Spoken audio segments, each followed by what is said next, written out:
Polres Tulungagung mencatat sebanyak 11.889 pelanggaran selama operasi Patuh Semeru 2025. Selama operasi yang dilaksanakan selama 14 hari tersebut, angka kecelakaan menurun 32%.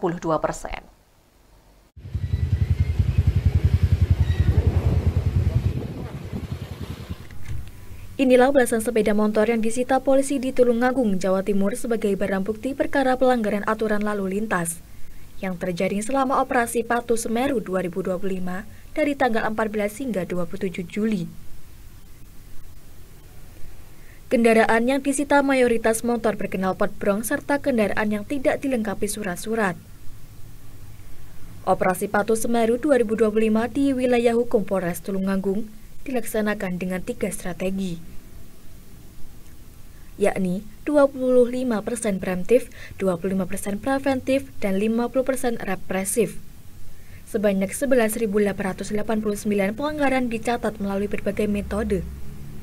Di antaranya melalui etle statis sebanyak 3.576 kasus, etle mobile 1.505 kasus, dan tilang manual 502 kasus. Sementara itu, 6.303 pelanggaran lainnya hanya diberi teguran tertulis karena bersifat pelanggaran ringan. Jenis pelanggaran terbanyak adalah pengendara di bawah umur dan tanpa SIM sebanyak 4.698 kasus, diikuti pelanggaran tanpa helm standar SNI 3.160 kasus, dan pelanggaran sabuk keselamatan 2.370 kasus. Operasi juga menghasilkan penurunan kasus kecelakaan sebesar 32% dari tahun sebelumnya, di mana hanya terjadi 13 kasus kecelakaan dengan 30 orang luka ringan dan tidak ada korban meninggal atau luka berat. Tindakan yang meningkat 400% itu di preemptif, preventif atau represif? Nah, kalau penindakan itu pasti represif.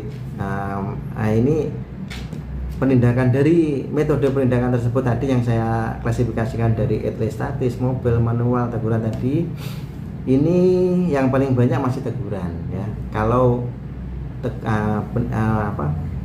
secara jenis penindakannya ya.